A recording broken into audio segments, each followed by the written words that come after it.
Hello, this is Ron Paul with your weekly update for Monday, April 16th. Over the weekend, President Trump celebrated firing more than 100 missiles into Syria by tweeting, "Mission accomplished." They say if you cannot learn from history, you are condemned to repeat it. So I guess we are repeating it. We all remember that mission accomplished was the banner behind then President Bush as he gloated aboard a U.S. Navy ship that the war in Iraq had been won. After his so-called victory speech, however, some 4,000 U.S. military personnel were killed.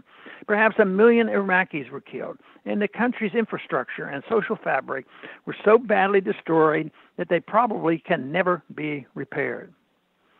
Actually, there is much about the U.S. attack on Syria that reminds us of Iraq.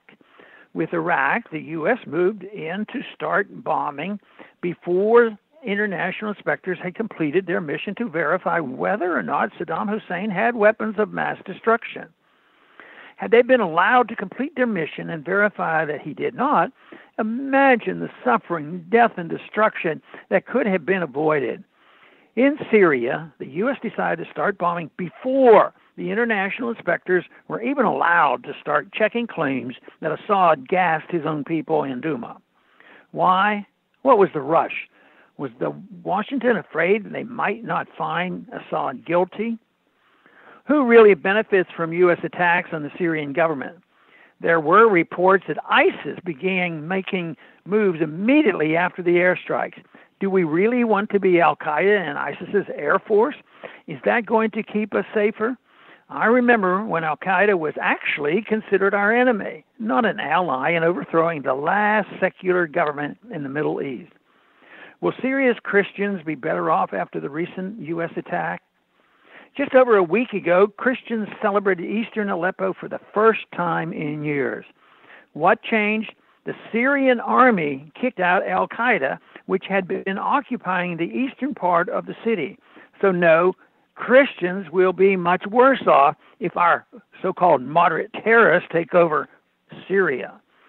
If Syria really had sarin and other chemical weapons factory, does it make sense for the U.S. to bomb the buildings and risk killing thousands by widely dispersing the poisons?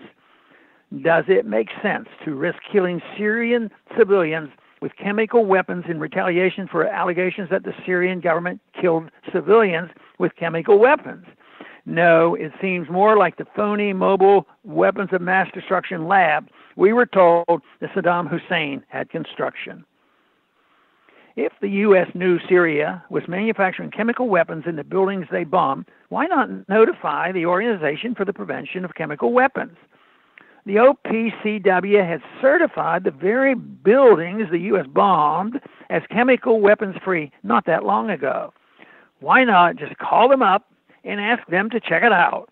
After all, they were just arriving in the country as the U.S. started bombing.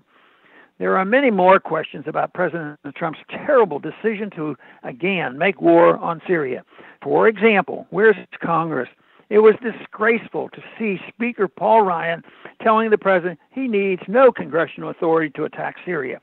All members of Congress take an oath to uphold and defend the Constitution, and the Constitution says that only Congress can declare war. Does that oath mean nothing these days? Thanks for calling.